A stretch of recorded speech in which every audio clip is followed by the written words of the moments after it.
Programang ito ay rated SPG, striktong patnubay at gabay ng magulang ang kailangan. Grabe ang kawalan ng respeto ni Rigor sa bangkay ni David. Mamadaliin niyang mailibing si David, wag lang itong muling makita ni Marites at Tanggol. Walang kabaong si David at buhat-buhat lang ito ni Rigor papuntang sementeryo. Suot-suot ni David ang uniforme ni Rigor sa pagkapulis. Pero dahil sa pagmamahal ni Tanggol kay David, ay bibigyan niya ito ng maayos at payapang burol. Kukunin ni Tanggol ang bangkay ni David sa sementeryo at isasakay niya ito sa karo at dadalhin niya sa mamahaling porinarya para doon ito iburol. At nang sa ganon ay malaya si Marites na makita si David. Ibibigay ni Tanggol kay David ang marangyang burol dahil ito ang pinangarap ni David, ang karangyaan.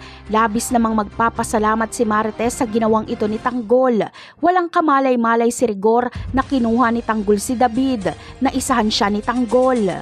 Samantala, magpapail naman ng disqualification ng mga Guerrero laban kay Tanggol. Hindi nila mapabagsak at maitumba si Tanggol kaya ipapadisqualified na lang nila ito.